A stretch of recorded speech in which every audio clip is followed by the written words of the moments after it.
Բարև ձեզ։ Այսօր ես կպատմեմ նրա մասին, թե ինչպես կարելի է կիրառել արհեստական բանականության միջոցները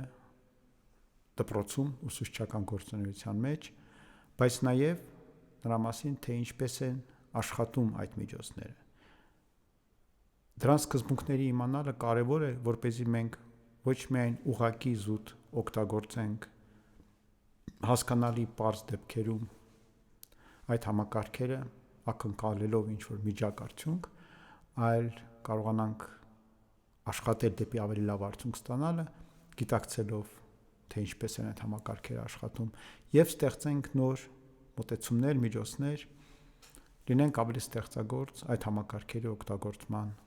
ընթացքում։ Այսպիսով, արհեստական բանականության համակարգերը նմանարկում են կամ նմանվում են նրան, թե ինչպես է աշխատում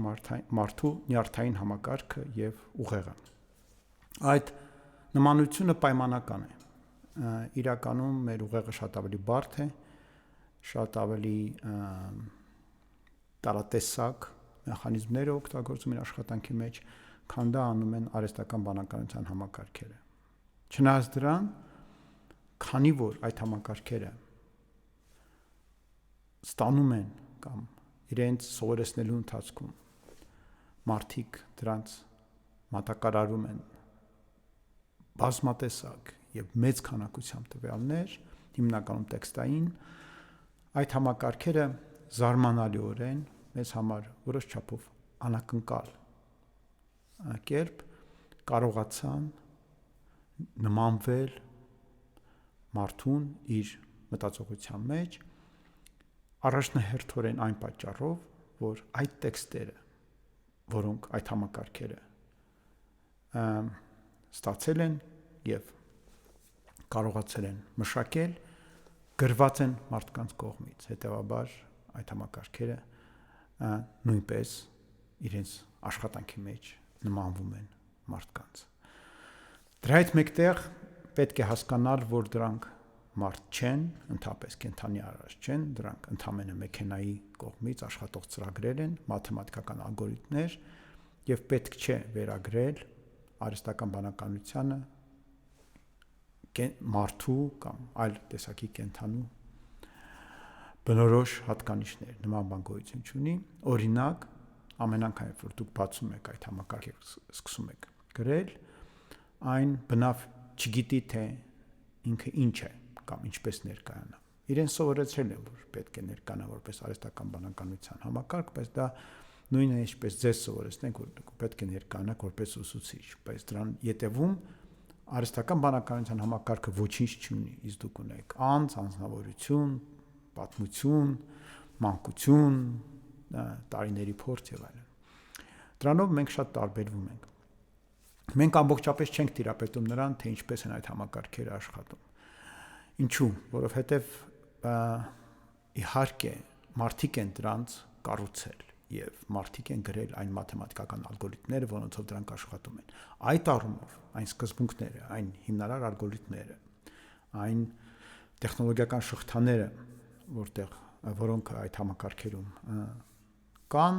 բնականաբար ստեղծված են մարդկանց կողմից, լավ գիտակցված և մշակված են։ Սակայն երբ որ մենք համադրում ենք տվյալները և բազմատեսակ և բազմապիսի տվյալները այդ ալգորիթմների հետ, արդյունքում այդ ալգորիթմները աշխատում են տվյալների հիման վրա և կառավարվում են տվյալներով, և թե այդ տվյալների կողմից կառավարվելիս այդ ալգորիթմները ինչպիսի արդյունքներ են տալիս և ինչու, մինչև վերջ հասկանալի չէ, դա հետազոտվում է։ Անգամ կա այսպիսի մի արդեն ոլորտ, նոր առաջացած, որը կոչվում է արհեստական բանականության համակարգերի հոգեբանություն, որը իհարկե շատ է տարբերվում մարդկային հոգեբանությունից, ոչ մի ընդհանրություն չունի։ Դա զուտ պայմանական անվանումն է այն ոլորտի, որը ուսումնասիրում է արհեստական բանականության համակարգերի արտաքին դրսևորումները և փորձում է դրանցում գտնել ինչ-որ օրինաչափություններ և ազդել դրանց վրա, իմանալով այդ օրինաչափությունները։ Այդ GPT համակարգերը կամ չաթբոտերը կամ գեներատիվ համակարգերը, ինչպես իրենք կոչվում են դրանք, արհեստական բանականության մի որոշակի տեսակ են, նման այլ տեսակներ կան եւ մենք արհեստական բանականության տարբեր տեսակների հետ շփվում ենք վաղուց գիտենք դրանց ուղղակի վերջին տարիների վերջին մի քանի տարվա իրական մեծ փոփոխություն եւ ձեռքբերումը եղան հենց գեներատիվ տեքստային համակարգերը, որոնք շփվում են մարդկանց հետ, որոնք միանգամից փոխեցին մեր պատկերացումը նրա մասին, թե ինչ կիրառումներ կարող է ունենալ արհեստական բանականությունը մեր կյանքում։ Որպեսզի մենք հասկանանք, թե ինչպես է աշխատում այդ նյարդային համակարգը արհեստական բանականության, այստեղ պատկերված է մի պարզ օրինակ, ոչ տեքստերի վրա, այլ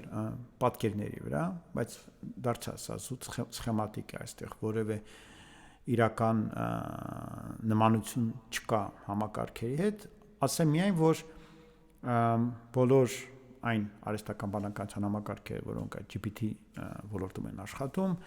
իրենք բազմաշերտ են, այդ շերտեր ասածը դրանք փոքր բջիջներ են,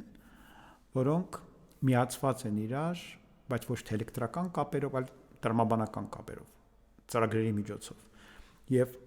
մի շերտը մատակարարում է հաջորդ շերտին տվյալներ, հաջորդ շերտը այդ տվյալները օգտագործում է մատակարարում է հաջորդ շերտին, շերտավորված է դա աշխատում, եւ այդ շերտերը առանձնացված են, որպեսզի աշխատի հետադարձ սովորեցնելու ալգորիթմը, որը այստեղ մոտավորապես պատկերված է, ասենք ցույց են տալի կատվին, համակարգը ինչ որ մշակում է անում, սկզբից համակարգը ընդհանրապես սովորեցրած չի, նա ասենք ասում է որ սա շուն է, մենք ասում ենք ոչ, սա կատու է, իրեն սովորեցնում ենք որ սա կատու է, նորից սխալվում է, ասում է սա նապաստակ է, ասում ենք ոչ, նորից ենք իրեն ցույց տալիս ինչպես է դա աշխատում եւ վերջը նա կարողանում է ճիշտ հասկանալ որ սա կատու է, բայց դրանով չի ավարտում, մենք իրեն ցույց ենք տալիս մի այլ պատկեր, ասում ենք լավ, սա ինչ է, նա դարձյալ սխալվում է, մենք նորից ենք իրեն սովորեցնում, այդ սովորեցնելու ընթացքը դա էլի բարդ մաթեմատիկական տեսությունների հիմա վրա կառուցված ընթացք է, որի մասին հիմա շատ չենք խոսի, բայց իմաստն այն է, որ այս համակարգերը իրենց աշխատանքի մեջ սովորեցվում են, թե ինչպես է պետք լավագույն պատասխան տալ, կամ որն է լավագույն տարբերակը, երբ որ դու ունես մուտքային որոշակի տվյալներ։ Օրինակ, դու մուտքին ունես ինչ-որ տեքստ եւ պետք է կանխագուշակես, թե հաջորդ լավագույն տառը որն է։ Եվ իրեն գնալով սովորեցնում են այնպես, որ նա այն արդյունքում կարողանում է բավականին ճիշտ կանխագուշակել կամ առաջարկել հաջորդ ամենահավանական տառը կամ տառերի մի խումբը եւ հաջորդը եւ այդպես ստացվում են բառեր, նախադասություններ եւ այլն։ Հենց այդպես է աշխատում իր սկզբունքով այդ գեներատիվ համակարգը տեքստային, որը օգտագործվում է չաթբոտերի մեջ։ Ուրեմն ինչպես են այդ համակարգերը աշխատում։ Մուտքին դրանք ստանում են շղթաներ տեքստի եւ այդ համակարգերը չեն կարող ինչպես մարդը օրինակ կարող է գրքի վրայով անցնել, ետ ու առաջ գնալ, նայել մի բան այստեղ, հետո վերադառնալ նայել այնտեղ, արհեստական բանականության համակարգը ստանում է մուտքին տեքստ որպես ուղղակի նշանների շղթա։ Նշան ասածը դա տեքստերի պարագայում կախված լեզվից կարող է լինել մի քանի տառ, որոշ դեպքերում անգամ մեկ տառ է, թե դա հաճախակի հանդիպող տառ է կամ տառերի խումբ, եւ կամ ասենք չինարենի պարագայում մեկ կամ միգուցե անգամ մի քանի հիերոգլիֆներ, որոնք իրար հետ հանդես են գալիս, եթե դրանք կայուն կերպով լինում են տեքստերում։ Այդ շղթաների քանակը տարբեր համակարգերը տարբեր քանակ են օգտագործում, կարող է հասնել 100,000-ի։ Ելնելով այնց, որ այդ համակարգերը բազմաթիվ լեզուներ հետ են աշխատում։ Այդ համակարգը ստանում է մուտքին շղթա եւ ինչպես ասացի, կարողանում է ելքին կանխագուշակել, թե որն է լավագույն հաջորդ նշանը, իրականում ինչ անում այդ համակարգը բոլոր հնարավոր նշանների համար Նորից կրկնեմ, նշանը դա տառակապակցություն է սովորաբար։ Բոլոր հնարավոր համակարգին հայտնի նշանների համար այն տալիս է հավանականությունը, որով կարող է հենց այդ նշանը լինել հաջորդը։ Եվ համակարգը ավելացնում է այդ նշանը շղթային, նորից է վերլուծում եւ գտնում է հաջորդը, եւ այդպես հաջորդը, եւ դրա միջոցով կարողանում է կառուցել տեքստեր, որոնք շատ նման են տեքստերի, որոնք ստեղծում են մարդիկ։ Եվ եթե մենք համակարգին սկզբից սովորեցրել ենք շատ մեծ քանակությամբ տեքստեր ենք տվել եւ սովորեցրել ենք այդ տեքստերի օրինաչափությունները, ապա շնորհիվ դրա այն կարողանում է այդ ամբողջական օրինաչափությունից, իսկ օրինաչափությունը միայն չի գալիս նրանից, որ ուղղակի բառերի շղթաներ են, այն ուղղակի անկիր չի անում բառեր, այլ նաեւ մի քանի բառի համատեղ գործածության օրինաչափություններ։ Այս համակարգը շատ բարդ է, ես հիմա չեմ ուզում շատ մանրամասն պատմել, բայց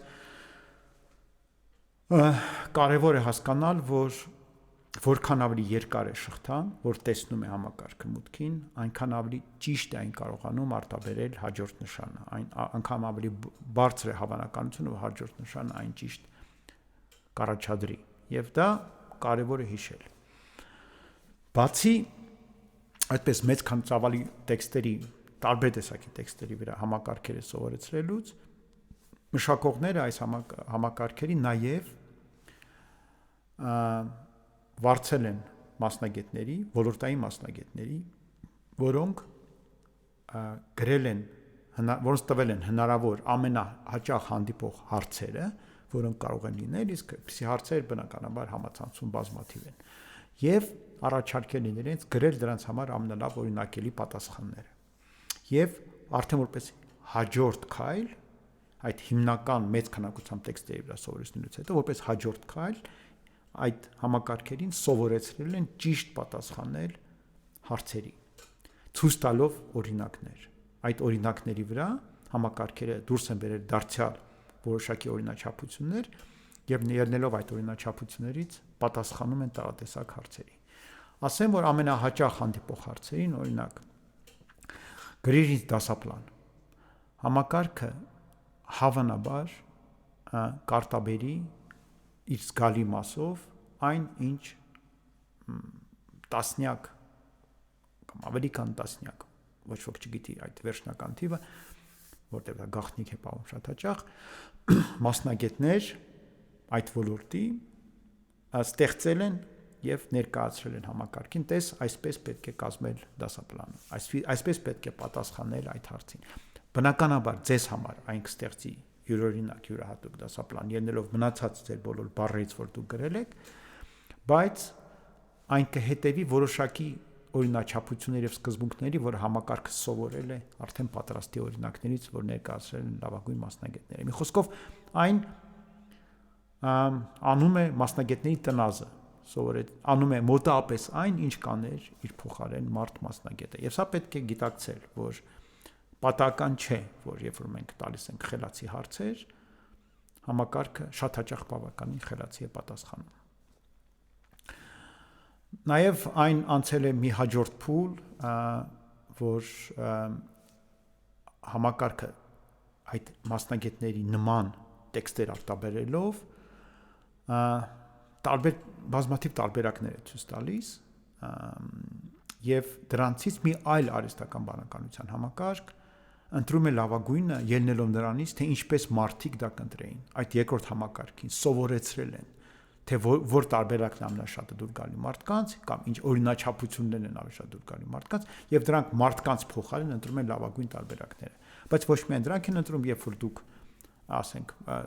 դրական բուտմատ եք կտացնում, ծրագրում դա էլ է դառնում օգնություն, որը օգնում է հաջորդ սերնդի արհեստական բանականության համակարգերին լինել մի քիչ ավելի արդյունավետ, ամեն չնչին նման ձեր կտոցը մի քիչ օգնում է այդ համակարգերին, միլիոնավոր նման կտոցներ տալիս են ինչ-որ վիճակագրական արդյունք։ Այստեղ պետք է հասկանալ, որ այս համակարգերը վիճակագրական են, ամեն ինչը կառուցված է հավանականության վրա, եւ սա կօգնի մեզ հասկանալ դրանց օրինաչափությունը, որ մենք արդեն կոնկրետ օրինակների գանք։ Այսպիսով հիշենք, որ այս համակարգերը նմանակում են փորձագետներին, իրենք ձևացնում են, որ իրենք փորձագետ են, որտեղ տեսել են փորձագետների գրած տեքստեր եւ դրանց նմանությամբ տեքստեր են ստեղծում։ Նորից կրկնեմ, այսպիսի համակարգերը կարողանում են բոլոր արհեստական բանականության համակարգերը կարողանում են շատ լավ դուրս բերել օրինաչափություններ։ Իրենք կարող են ձեզ այդ օրինաչափությունները անգամ ներկայացնել, եթե դուք հարցնեք, բայց իրականում ավելի կարևոր է, որ իրենք աշխատում են այդ օրինաչափությունների հիման վրա։ Պետք է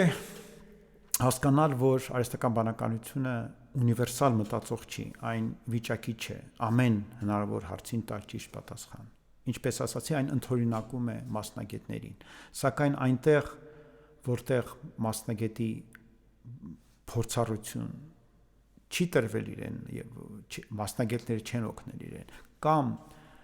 ընդհանուր տեքստերի մեջ, որ այն տեսել է, չի եղել բավականաչափ շատ, իսկ խոսքը գնում է շատ ասելով, ասենք եթե դուք ուզում եք, որ մարդը սովորի ֆիզիկա առարկան, իրեն երևի բավարար է մի քանի դասագիրք։ Արհեստական բանականությունը, որպեսզի գոնե պատկերացում ունենա ֆիզիկայի մասին, գոնե ամենահիմնարար մակարդակի,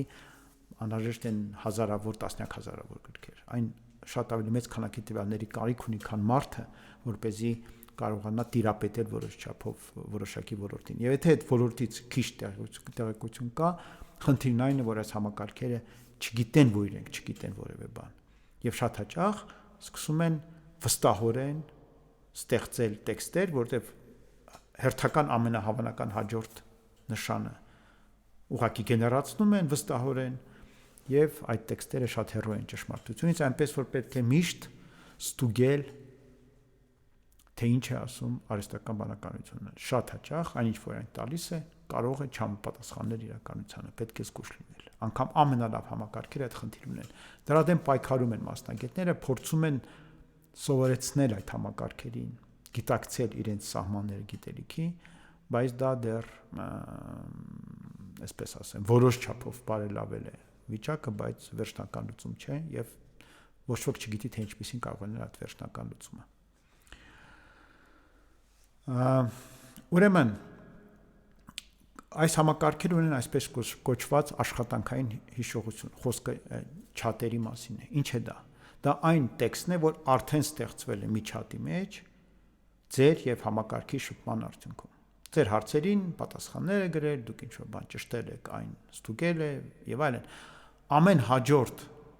ձեր գրած հարցումը կամ իր ամեն հաջորդ նշանը շարունակություն է այդ շղթայի։ Եվ որքան ավելի շատ եւ հնարավորինս ճշգրիտ տվյալներ կան, կամ ճշգրիտ քննարկում կա, կամ ճշգրիտ տեղեկույթ կա այդ զետեղված այդ չաթի մեջ, այնքան ավելի արդյունավետ է կամ ավելի հավանական է, որ ավելի լավ արդյունք կտա հաջորդ հարցի պատասխանը։ Տարբեր համակարգեր ունեն այդ տեքստի, որ այն կարող է շարունակել եւ ընկալում է եւ կարողանում է դրան շարունակել որոշ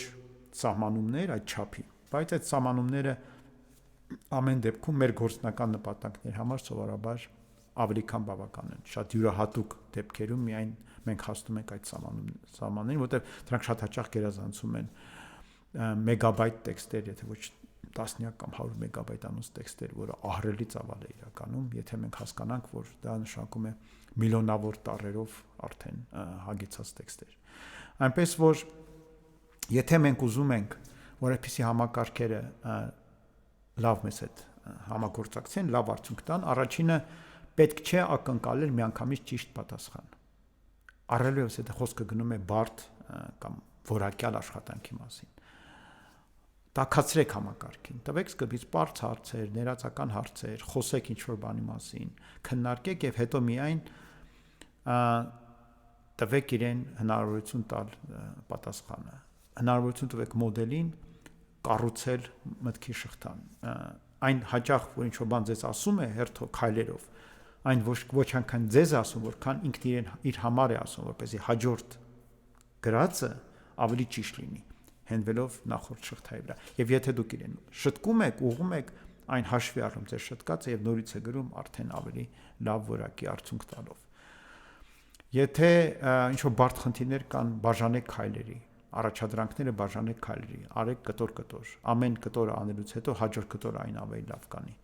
եւ շատ լավ է աշխատում օրինակներ տալ։ Ինչպես ասացի, այդ համակարգերը աշխատում են դուրս բերելով օրինաչափություններ, եւ եթե դուք տալիս եք օրինակներ, այդ օրինակներից այն դուրս է բերում օրինաչափություններ եւ միանգամից ավելի լավ է սկսում անել այն ինչ որ ձեզ պետք է։ Ընդհանրապես ասած, եղածի կրկնությունը այդ համակարգերը անում են շատ ավելի լավ, քան մի նոր բան անելը։ Նոր բան անելուց շատ հաճախ իրենք սխալվում են կամ թերանում են։ Արհեստական բանականության մոդելները լավ չեն աշխատում հաշվարկներ անելուց, որովհետև դարձյալ քիչ թե շատ հասկանալի է ելնելով տեքստերի ծավալներից, որն է ամենալավ հաջորդ հավանական նշանը, բայց եթե խոսքը գնում է թվերի մասին, ապա այստեղ շատ հավանական է, որ համակարգը կսխալվի, որտեղ թվերը մեծ թվեր արելուց, գումարելուց, հանելուց, բազմապատկերուց կամ բաժանելուց կամ ինչ-որ բանաձևերը վերածելուց եւ այլն, այն կարող է թույլ տալ սխալներ։ Այդ դեպքերում նախընտրելի է, թե դուք օրինակ օգտագործում եք ChatGPT-ին, որը իր մեջ պարփակում է ծրագրավորման լեզվի Python-ի միջոցով ծրագրեր գրելու հնարավորություն եւ հենց իր մեջ աշխատացնելու հնարավորություն առանց ձեզ ներգրավելու։ Խնդրեք իրեն, եթե դուք ուզում եք մաթեմատիկական հաշվարկի արդյունք ստանաք, ոչ թե ուղղակի ասել ձեզ արդյունքը կամ խնդրի լուծումը կամ ինչ-որ նման բան, այլ գրել ծրագիր եւ այդ ծրագրի միջոցով հաշվարկ կատարել եւ ստանալ արդյունք։ Հավանականությունը, որ այդ ծրագիրը ճիշտ կգրվի, շատ ավելի մեծ է եւ հավանականությունը, որ դուք կստանաք ճիշտ արդյունք, շատ ավելի բարձր է, իսկ եթե դուք գիտեք ծրագրավորման լեզու գոնե մի քիչ, կարող եք սեփական աչքերով ստուգել, համոզել, որ ծրագիրը ճիշտ է գրված, կամ տարբեր տվյալներ զետեղելով կամ առաջարկելով տարբեր տվյալների վրա փորձել, ուղղակի կարող եք թեստավորել, որ ոնց որտեղ խելամիտ արդյունքներ են ստացվում, մինչև ձեր վերջնական արդյունքը պահանջելը։ Վերջերս արհեստական բանականության ոլորտում, այդ համակարգերի ոլորտում եղավ մի նոր մեծ առաջխաղացում, այսպես կոչված խորը մտածողությունը կամ reasoning կոչեցյալը, որը կա տարբեր համակարգերում, կա DeepSeek-ում, Grok-ում, ChatGPT-ում, Gemini-ում եւ Qwen-ում, որը կանում է նրանում, որ այդ համակարգերին սովորեցին տրամաբանել, քայլ առ քայլ, ինչպես մարդը անցնել եւ տրամաբանել։ Կան հոդվածներ, որոնք նկարագրում են, թե ինչպես դա արվեց։ Հիմա դրա մասին շատ չխոսեմ, ուղղակի ասեմ, որ դրա շնորհիվ դուք կարող եք տեսնել տրամաբանության ընթացքը, իհարկե համակարգը այդ դեպքում մի քիչ ավելի երկար է աշխատում, որտեղ պետք է քայլ առ քայլ անցնի, բայց ինչպես մենք քննարկեցինք, դա զգալիորեն ավելացնում է հավանականությունը ամեն հաջորդ քայլի հիման վրա, նախորդ քայլի հիման վրա հաջորդ քայլը կատարելիս, այն շատ ավելի արդյունավետ է այդ քայլը կատարում եւ արդյունքը ավելի լավն է ստացվում, ընդ որում այն կարողանում է դուրս բերել իր սխալները, ինչ որ հետաքրիր գաղափարներ ընթացքում ունենում, ասեմ, մի րոպե ես ոնց որ թե սխալվում եմ, փոխում եմ կարծիքը եւ կարողանում է ավելի ճիշտ քայլեր գործել։ Դա գալիս է նրանից, որ համակարգին սովորեցնելուց պատժում են անհաջողությունների համար եւ հակառակը իրեն տալիս են, այսպես ասեմ, առավել մեծ բան է ստանում, բարձր գնահատական է ստանում համակարգը, երբ որ վերջնարդյունքը ճիշտ է, եւ այնպես է ստացվում, որ այն ամեն գնով ձգտում է հասնել լավագույն վերջնարդյունքին եւ կառուցում է տարբեր տրամաբանական շղթաներ, դրանցից ընտրում է լավագույնը եւ այդպես սովորում է այդպես շղթայական տրամաբանները, ինչպես եւ մարդն է դա անում։ Որն է այստեղ լավ բանը, այն մոտեցումը, այդ կոճակը կարելի է սեղմել, այն կոչվում է DeepThink, հենց DeepSeek-ում, այլ համակարգերում նման think բառն է, մտածել բառն է օգտագործվում, այնտեղ կոճակ կա, որ սեղմում եք, այն սկսում է մտածել, ChatGPT-ում դա O1, O3 համակարգերն են, որոնք նման հատկանիշներ ունեն։ Դրանք պետք են, երբ որ դուք բարդ տրամաբանական խնդիրներ եք ուզում առաջադրել, եւ ձեզ պետք է հասկանալ, թե ինչպիսին է տրամաբանություն եւ շտկել տրամաբանություն։ Ինչը լավ է, որ այդ դեպքում դուք տեսնում եք շարքը եւ կարող եք ասել, ահա սա սխալ էր եւ այն նորից կվերատրամաբանի, տեսնելով որտեղ է նա սխալվել ձեր տեսակետից եւ ավելի լավ արդյունքի կգա։ Հիմա ինչպես կազմել արդյունավետ հրահանգներ կամ անգլերեն ասում են prompt GPT համակարգերի համար, ChatGPT եւ նման այլ համակարգերի համար։ Առաջինը պետք է հնարավորինս մանրամասնել շատ բաներ, որքան ավելի մանրամասն եք դուք ներկայացնում այդ հրահանգը, այնքան ավելի երկար տեքստ է ստացվում, ավելի շատ բառեր կան եւ շղթաներ կան տրամաբանական եւ հավանականությունը, որ ի շարունակություն դրա համակարգը ավելի լավ արդյունք կտա, շատ ավելի աճում է։ Այնպես որ մի ծուլացեք, ամբողջապես նկարագրեք, թե ինչ եք ուզում։ Եթե դուք ուզում եք, որ համակարգը ինչ-որ բան անի ընթացքում, խնդրեք դրա մասին համակարգին, ասեք, արա սա, եւ օրինակ հարցրու ինձ կամ դադար տուր եւ տուր ինձ հնարավորություն ինչ-որ բան ավելացնել։ Բարդ առաջադրանքները, ինչպես ասացի, բաժանեք փուլերի եւ միայն եթե բավարարված եք նախորդ քայլով, առաջադրեք հաջորդը, եթե բավարարված չեք, խնդրեք շտկել, միջև հաջորդ փուլին անցնելը։ Այդ դեպքում ամեն փուլում կստանաք լավ արդյունք եւ վերջում կստանաք լավ արդյունք։ Մի բավարարեք արդյունքով, որը չի անպատասխանում ձեր ակնկալիքներին, իմացեք, որ ձեր դիմաց մարդ չէ, որը տանջվում է, պետք չէ խղճի խայթ ունենալ, ասել լավ ոչինչ եւ այլն։ Պահանջեք միջև ստանաք այն, որ պետք է, կամ եթե չեք ստանում, դարձյալ հաշտ եղեք, որտեվ դարձյալ ձեր առջև մարդ չի, որը հասկանում է, այլ արհեստական բանականության համակարգ է, որը ալգորիթմ է, որը կարող է եւ շարունակական սխալներ թույլ տալ եւ չկարողանալ ճիշտ պատասխան տալ։ Եթե դուք ստացել եք արդեն լավ արդյունքներ, այդ չաթը պահպանեք։ Մի ավելացրեք չաթում հարցեր, թեմաներ, որոնք չեն վերաբերում այդ չաթին։ Եթե դուք նոր բան ունեք ասելու, որը այլ թեմա է, սկսեք նոր խոսակցություն։ Մի շարունակեք եղած խոսակցությունը։ Մաքուր պահեք խոսակցությունները, կենտրոնացած այն նյութի վրա, որ ձեզ անհրաժեշտ է, եւ այդ դեպքում այդ տեղից դուք կարողանաք շարունակաբար ստանալ այն, ինչ որ ձեզ պետք է։ Օրինակ, եթե դուք մի անգամ ստեղծեցիք մի խոսակցություն, որը տալիս է ձեզ օրինակի համար ձեր ուզած դասապլանները, պետք չէ այն խեղաթյուրել, այդ նույն տեղում հարցնել մի այլ բան, մի այլ թեմայից, օրինակ,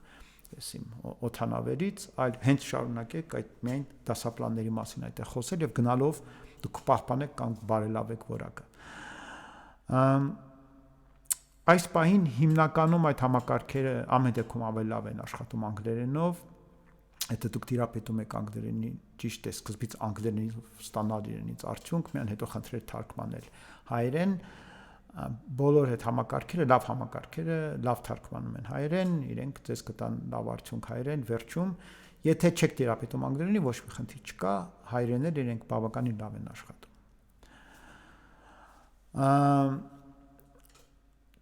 Ետ սովորեք Google-ից։ Google-ը արդեն վաղուց շատ վնասված է, ինչ էլ փնտրեք առաջին էջերը լցված են, այսպես կոչված օպտիմիզացված էջերով, այսինքն տարբեր մարդիկ, որոնք հատուկ աշխատում են ընկերություններում, ամեն գնով փորձում են այնպես անել, որ հենց իրենց համար անհրաժեշտ հարցումների պարագայում հենց իրենց կայքը առաջինը հայտնվի ցանկում, եւ այդ կայքերը շատ հաճախ ոչ մի օգտակար բան չեն պարունակում։ Այն չէ, ինչ որ դուք ակնկալում եք, այլ ինչ որ վաճառք է, ինչ որ բան ցես փորձում են համոզել եւ այլն։ Արհեստական բանականության համակարգերը ավելի լավ են փնտրում այդ առումով։ Իրենք կարողանում են անտեսել նման տեղեկույթը, տեսնում են, որ դա զուտ առևտրական կայք է, անտեսում են դրանք եւ գտնում են այն աղբյուրները, որոնք ավելի համապատասխան են ձեր կարիքների եւ ձեր նպատակների եւ դրանք են ձեզ առաջարկում, ինչը շատ ավելի լավ է։ Նման համակարգերն են արդեն ChatGPT-ին, որը ունի փնտրելու հնարավորություն, ի սկզբանե այն կան DeepSeek-ում, բայց այս բանը անջատված է, կարող է այս վիդեոն երկար ժամանակ դեռ մնա համացանցում, այս ձայնագրության բանը անջատված է, բայց կարող է ինչ-որ բան միանա։ Այն ունի Qwen-ը, չինական Alibaba ընկերության կողմից մշակած համակարգը, որը շատ հզոր է, նաև շատ կարող, Grok-ը եւ կա հատուկ այդպիսի հարթակ, որը կոչվում է Perplexity AI, այստեղ գրված է սայիկում, անվանումը կարող եք կանգնեցնել եւ փորձել, ստուգել ինչպես է աշխատում, այն չունի սեփական արհեստական բանականության համակարգ, բայց հիմնվելով այլ համակարգերի վրա կարողանում է շատ արդյունավետ փնտրել ձեզ համար այն ինչ որ ձեզ պետք է գտնել եւ ձեզ տալ խելացի հետեւողական ձևով առանց գովազդի, առանց աղմուկի, առանց տարբեր տեսակի շեղումների, հենց այն ինչ որ ձեզ պետք է։ Այնպես որ դադարեք փնտրել Google-ի միջոցով, անցեք արհեստական բանականության որպես փնտրելու միջոց։ Դա շատ ավելի արդյունավետ է։ Հիմա ինչ կարող է անել արհեստական բանականությունը ուսուցիչների համար։ Հիմնական եւ լավ ճանապարհներից կամ միջոցներից մեկ օգտագործման դա դասապլանների կազմումն է։ Ես արդեն մի քանի անգամ դա որպես օրինակ բերեցի իմ խոսքում, իսկապես դա լավ է աշխատում։ Եթե դուք լավ նկարագրեք եւ լավ հրահանգ տաք, այն կստեղծի լավ դասապլաններ։ Այս տեսանյութի ներքևում կան հղումներ կայքի, որը ես եմ ստեղծել, որտեղ ես տեղադրել եմ բնօրինակներ անգլերեն նման հարցումների,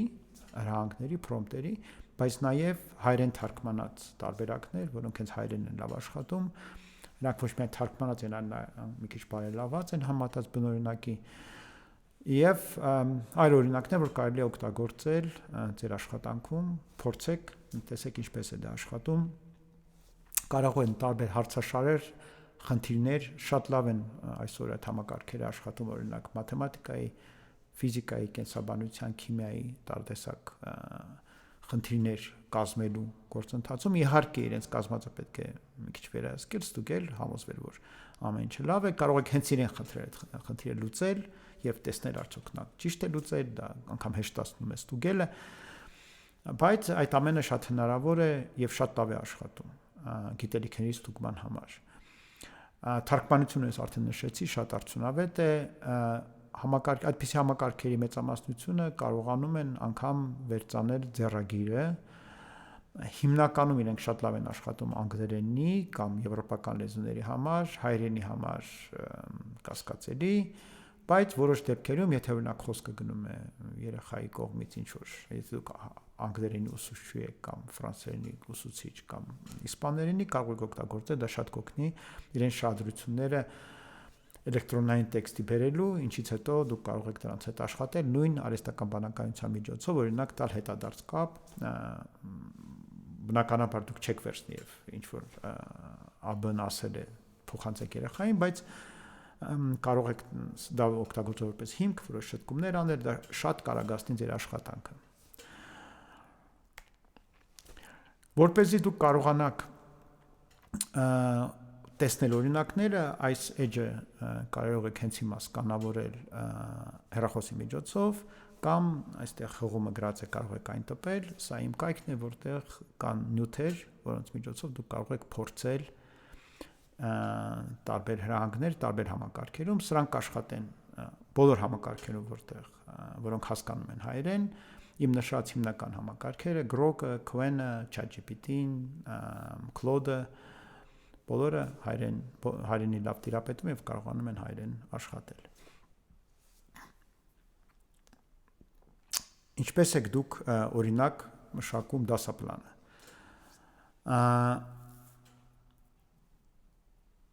Կարելի է օգտագործել օրինակը, որ ես բերել եմ, բայց դուք կարող եք ինքնուրույն հրահանգ կազմել, պետք է հստակ ասել, որ դու փորձառու ուսուցիչ ես, ով դասապլան է կազմում։ Սա շատ կարևոր է, ես ասացի, որ արհեստական բանականության համակարգերը չունեն ինքնագիտակցում։ Ինչ դուք ասեք, այն էլ կլինի։ Դուք ասում եք, դու փորձառու ուսուցիչ եք, ով ունի դասապլաններ կազմելու մեծ փորձ, փորձագետ է այդ ոլորտում եւ պատրաստական եք օգնել ձեր գործընկերոջը կազմելու դասապլան։ Անպայման պետք է ոչ թե ամեն բան գրել, այլ հրահանգել արհեստական բանականությունը, որ այն ձեզ հարցեր տա։ Ինչու է սա լավ, որտեղ այդ դեպքում ձեր գրած այդ հրահանգը կդառնա ունիվերսալ։ Դուք կարող եք այն օգտագործել բոլոր դեպքերում։ Այն զերծ կլինի մասնավոր օրինակներից կամ մասնավոր մի դասի համար պատրաստվելու տեղեկույթից, այլ կլինի ընդհանրական։ Այն ինչը վերաբերում է արդեն կոնկրետ դասի, խնդրեք հենց հրահանգի մեջ, որ համակարգը ձեզ հարցնի։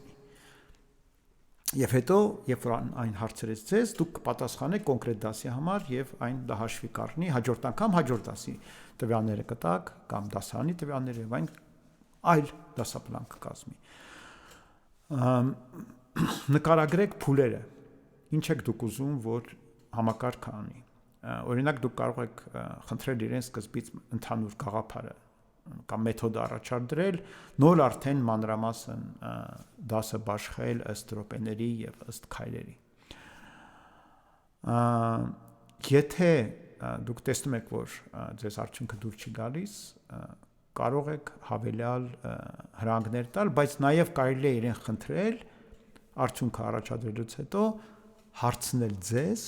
թե դուք ինչ կուզենայիք փոխել, եւ ոչ թե դուք եք իրեն հետո ասելու այս արա այն արա, համակարգը կասի։ Օրինակ ինչ եք ուզում փոխել ժամերի բաշխման մեջ կամ րոպեների, ինչ եք ուզում փոխել առաջադրանքների բովանդակության մեջ եւ այլն։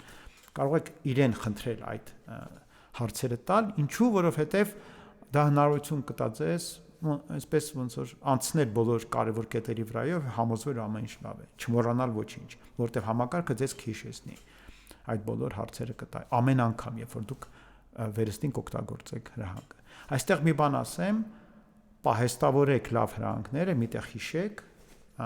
եւ որպեսզի կարողանաք միշտ այդ հրահանգները նորից կիրառել եւ երկրորդ անգամ նույն հրահանգը կառուցելու կարիք չլինի։ Էլ ինչ կարելի է անել։ Այնտեղ այդ օրինակի մեջ կան եւս երկու հրահանգներ, մեկը աշակերտի աջակցությունը եւ մյուսը երեխաների համար ինչ որ նյութի բացատրությունը կազմելու համար, փորձեք դրանք, եւս կա մի հետաքրքիր միջոց, որ ես ստեղծել եմ, դա SS ստուգելու հրահանգն է, որը կարող եք նաև փորձել, մի որևէ էսե վերցնել եւ տեսնել ինչպես է այն գնահատում էսեները, այն իրականում բավականին լավ է դա անում, տալիս է բավականին լավ այո ամբողջական պատկեր։ Ընդհանրապես տեքստերի հետ աշխատելուց արհեստական բանականության համակարգը բավականին լավ է աշխատում, ոչ մի զարմանալի բան չկա, այն տեսել է այնքան տեքստեր, որքան որևէ մարդ անգամ միլիոնավոր տարիների ընթացքում չի կարողանա ընթերցել, այնպես որ վստահ եք այդ առումով, որ համակարգերը բավականին լավ են կարողանում գնահատել տեքստի որակը, տեքստի խորությունը, լեզվի մակարդակը, լեզվական սխալներ գտնել եւ այլն եւ այլն։ Երևի այսքանը, որ ես ուզում եի ձեզ պատմել, հուսամ ձեզ մոտ առաջացավ ամբողջական պատկերացում եւ հուսամ, որ այն օրինակները, որ ես բերել եմ, ձեզ համար օգտակար կլինեն եւ դուք կարողանաք արհեստական բանականության համակարգերը իրապես արդյունավետ կիրառել ձեր աշխատանքում։ Դրանք անընդհատ զարգանում է, հետևեք դրանց զարգացումներին, կարող եք հենց իրենց հարցնել, թե ինչ նոր զարգացումներ կան, դրանցից գոնե այն համակարգերը, որոնք տիրապետում են այս պահի նոր գիտելիքին, օրինակ ինչպիսին է ChatGPT-ն կամ Grok-ը, որոնք փնտրելու հնարավորություն ունեն, կամ Perplexity-ն, որի մասին ասացի ոսկով, այդ փնտրելու հնարավորություն ունեցող համակարգերը կարող են ձեզ ներկայացնել վերջին զարգացումները, ինչ նոր բաներ կան այդ ոլորտում, որպեսզի դուք տեղյակ լինեք, որտեղ իսկապես ամեն օր մի նոր բան հայտնվում է։ Բացի չաթերից կան այլ տեսակի համակարգեր, երևի ձեզանից շատերը ծանոթ են, օրինակ պատկերներ ստեղծելու միջոցներին, որոնք որոշ դեպքերում ինտեգրված են այս համակարգերի մեջ, նույն ChatGPT-ին կամ Qwen-ը կամ Grok-ը ունեն նման հնարավորություն, այլ համակարգերը կարող են չունենալ, օրինակ Claude-ը չի ստեղծում այս պահին պատկերներ, բայց ապագայում կարող է ստեղծել, դարձյալ կրկնեմ, դրանք ամեն րոպե փոխվում են, զարգանում են, մրցում են իրար հետ, եւ եթե մենք գնանք դրանից էլ այն կողմ, թե ինչ այլ համակարգեր կան, դուք կտեսնեք, որ օրինակ կան միջոցներ, որոնք հնարավորություն են տալիս արագ ինչ-որ դիագրամներ կառուցել, ուղղակի պատում եք, թե ինչ պետք է դիագրամը պատկերի, այն ձեզ համար այն ստեղծում է այդ դիագրամը, կան եւ այլ գործիքներ, եւ գնալով դրանք զարգանալու են։ Ուսումնասիրեք, հետաքրքրվեք եւ եթե գտնեք ժամանակ այս նյութի ներքևում գրեք ձեր փորձը, ել ինչ բաներ եք դուք անում արհեստական բանականության միջոցով, որպես ուսուցիչ, ինչ արդյունքներ ունեք,